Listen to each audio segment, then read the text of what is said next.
약속을 믿고 의지하는 교회. 사도행전 2장 42절부터 47절. 그들이 사도의 가르침을 받아 서로 교제하고 떡을 떼며 오로지 기도하기를 힘쓰니라.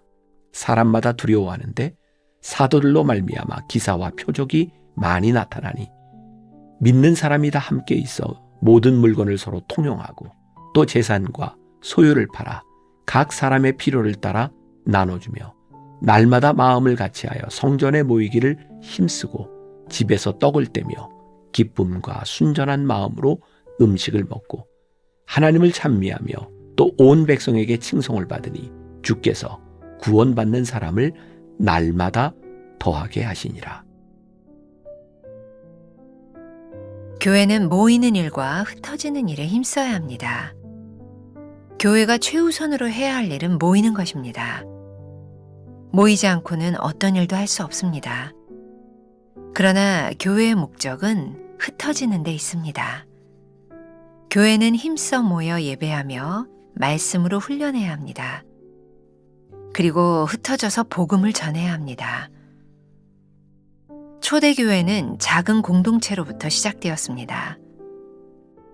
예수님은 승천하시기 전 500여 명의 제자들에게 성령을 받으라고 말씀하셨습니다. 그러나 막상 성령을 기다리며 기도 자리에 있던 사람은 120명에 불과했습니다. 당시 성도들의 환경과 상황은 그리 좋지 않았습니다. 예수님이 승천하시자 눈에 보이는 믿음의 대상이 없어졌고 유대 지도자들은 예수를 좇는 자들을 핍박했기 때문입니다. 성령을 기다리며 그들이 의지할 것은 주님의 약속 외에는 아무것도 없었습니다. 그러나 동일한 위협과 두려움 아래에서도 120명은 약속을 믿고 기도의 자리로 나왔고 그곳에 있던 모두에게 성령이 임했습니다. 초대교회는 약속을 믿고 의지하는 공동체였습니다. 환경은 우리에게 걸림돌이 되기도 하고 디딤돌이 되기도 합니다. 좋은 환경에서는 누구나 잘합니다. 좋지 않은 환경에서도 성령과 동행하는 사람들에게서 위대함과 탁월함이 나타납니다. 성령의 능력은 환경을 보지 않고 하나님이 행하실 일을 소망하며 약속을 믿고 의지하는 교회에 나타납니다. 하나님은 위기라는 환경을 통해 역사하십니다. 스데반의 순교로 초대교회가 끝나지 않았습니다. 오히려 흩어진 자들을 통해 복음이 이곳저곳으로 전파되었습니다.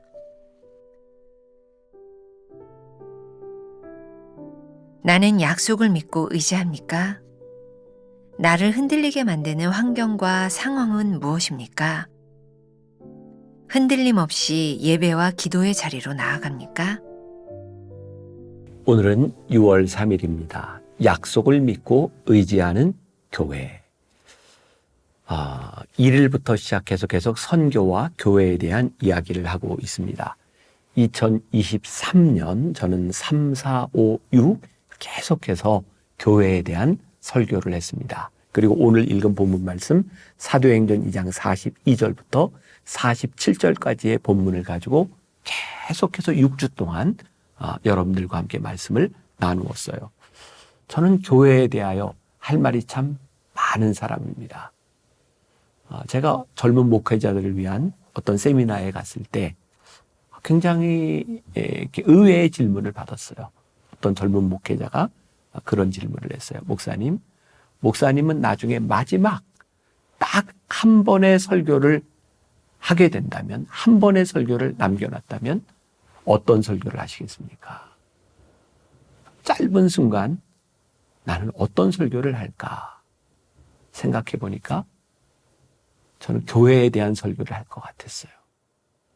하나님께서 저를 목회자로 삼아주셔서 만나교회 담임 목사로 세워주셨을 때 제가 처음으로 꿈꿨던 것이 뭐냐면 교회였어요. 하나님께서 세워주신 이 교회, 이 건물은, 이 교회는 건물을 의미하는 것이 아니라 우리를 모이게 하신 그 교회는 무엇인가? 그리고 저는 마지막 설교 한 번을 하게 된다면 다시 그 교회에 대하여 설교할 것 같아요.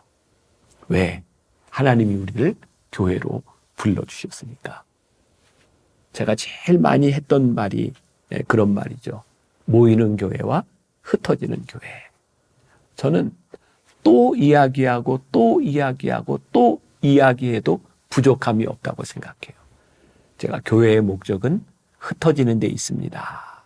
라고 이야기하고 제가 수없이 여러분들에게 강조하지만 제 마음 가운데도 늘 교회는 모이는 곳이야 라고 생각할 때가 많이 있으니까요.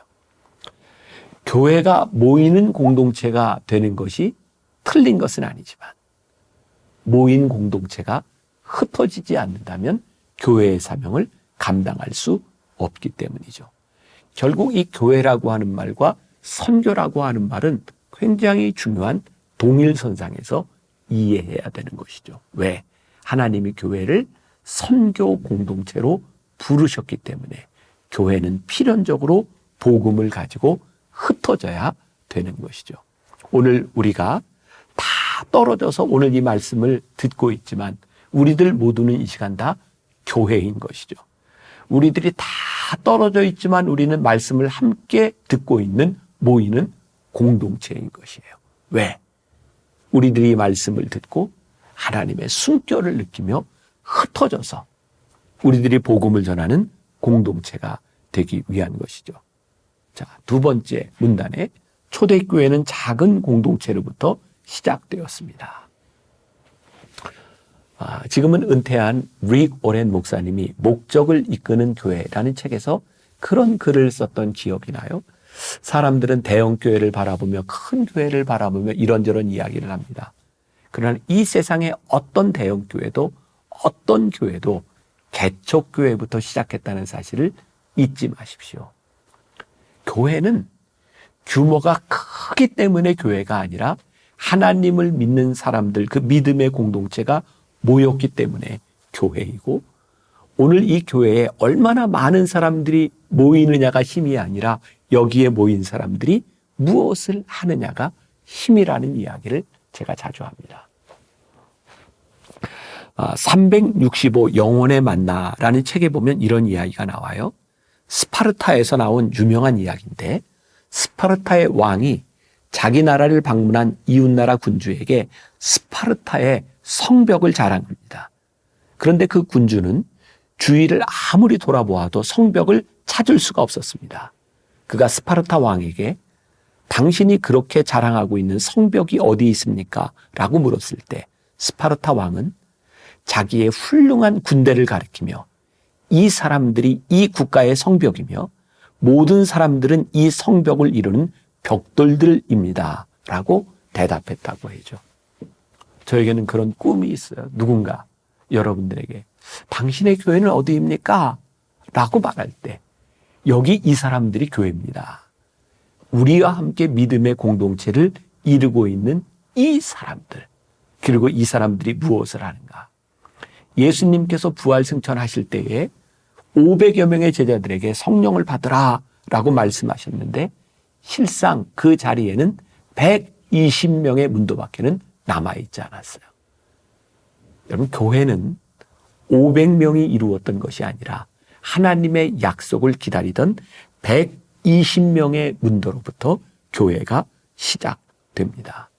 초대교회는 아주 작은 공동체에서부터 예수님의 약속을 믿고 기다리고 의지하였던 사람들로부터 시작하고 있죠. 오늘 묵상의 제목이 약속을 믿고 의지하는 교회. 그러고 보니 우리가 몸담고 있는 우리 교회는 하나님의 약속을 믿고 의지하는 교회인가? 아니, 교회에 모인 사람들이 교회를 이루는 것이 아니라 우리들 한 사람 한 사람이 주님의 성전이요 교회임을 우리들이 믿고 있을 때 우리는 하나님의 약속을 믿고 하나님을 의지하는 교회인가? 오늘 이게 여러분들에게 도전이 되었으면 좋겠어요. 오늘 우리가 그 약속, 그 하나님을 의지하는가? 초대교회 공동체는 약속을 믿고 의지하는 공동체였다는 거예요. 자, 약속을 믿고 의지한다고 하는 것이 무슨 말일까요? 환경에 좌우되지 않는다는 거예요. 오늘 말씀을 묵상하는 여러분들에게 가장 큰 축복이 오늘 무엇인지 아세요? 오늘 말씀을 통하여 하나님께서 우리들에게 주시는 음성이죠. 여러분들의 환경을 바라보거나 여러분들의 환경을 의지하거나 환경에 좌우되지 마십시오. 여러분들에게 주어진 하나님의 약속이 무엇인지를 믿고 그 하나님의 약속을 의지하십시오. 전 지금도 잊지 못하는 게 아마 10여 년도 더 된 것 같아요. 제가 하나님을 눈물 나게 하는 이야기라는 책에서 제가 이렇게 썼던 그런 일화인데 저희 교회에 군목으로 사역하던 목사님이 와서 설교를 한 적이 있어요. 그 목사님의 이야기 가운데 군대에는 여러 교회에서 늘 이렇게 위문하는 사람들이 오는데 군인들이 제일 좋아하는 건 그냥 여자 청년이에요. 군인들은 그냥 여자 청년들이 와서 찬양하고 율동만 해도 너무너무 좋아하는 거예요. 그때 그 부대에 어느 교회 여자 청년들, 많은 청년들이 와서 찬양하고 율동하고 아주 초롱초롱하게 바라보던 그 청년들이 간증 순서가 됐을 때에 다 눈이 다시 빛을 잃고 여기저기 졸고 있을 때 그때 간증을 하며 올라왔던 청년 하나가 있었어요. 땀을 뻘뻘 흘리면서 말 한마디 하는 것도 버거웠던 뇌성마비 청년이 마이크를 잡고 힘겹게 군인들에게 이야기했어요. 아무 관심도 없던 그 청년들이 다시 그 눈빛을 들어 그 청년을, 그 뇌성마비 청년을 보게 되었던 그 한마디가 있었어요. 여러분, 힘드시죠? 그러나 잘 참으세요. 저는 여러분들처럼 군대 가고 싶어요. 그런데 저는 갈 수가 없어요. 많은 청년들이 그런 생각을 했을 것 같아요. 내 인생은 꼬이고 재수 없어서 누군가는 빽이 있어서 오지 않는 군대를 나는 여기까지 와서 고생하고 있구나. 그런데 군대에 오고 싶어도 오지 못한 그 뇌성마비 청년의 이야기를 들으며 그들이 군대에 와 있는 것 자체가 하나님께서 그들에게 주신 얼마나 큰 축복인지를 깨닫게 된 것. 저는 그 장면을, 그 설교를 잊을 수가 없어요. 그렇군요, 하나님. 우리들이 재수 없다고 생각하는 내 인생에 망가졌다고 생각하는 그 인생 한가운데도 하나님의 축복과 하나님의 인도하심이 우리 가운데 있군요. 세상에서는 우리들에게 이런 얘기를 참 많이 하죠. 긍정적 사고방식을 가지라고. I can do all things. 나 모든 것 할 수 있어요. 여러분, 우리가 긍정적인 사고를 가진다고 우리들이 진짜 모든 것 할 수 있을까요? 근데 우리 그리스도인에게 진짜 중요한 것은 긍정적 사고방식이 아니라 예수님의 약속을 의지하는 생각이죠. 내가 모든 것을 할 수 있습니다. 예수님 안에서. 예수님이 나와 함께 하시니 그 약속을 의지하며 내가 오늘 하루를 살아낼 수 있습니다. 그렇게 하나님의 약속을 믿고 의지하는 교회에 힘이 있어요. 능력이 있어요. 우리가 지금 다니고 있는 그 교회를 이야기하는 것이 아니라 한 사람 한 사람 교회로 불림을 받은 우리, 나, 여러분들에게 약속을 믿고 오늘 의지하는 우리들에게서 능력 있는 삶을 살 수 있지 않을까요?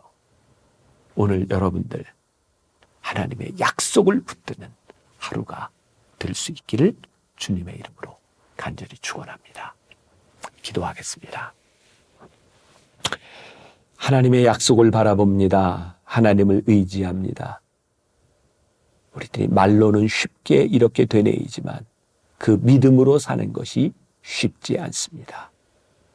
그래서 전심으로 하나님 앞에 기도하며 전심으로 하나님을 바라보며 이 고백이 우리의 입술의 언어로 그치는 것이 아니라 우리의 믿음의 고백이 되기를 간절히 소원합니다.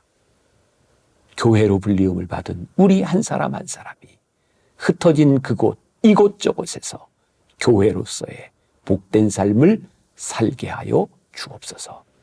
예수님의 이름으로 기도했습니다. 아멘.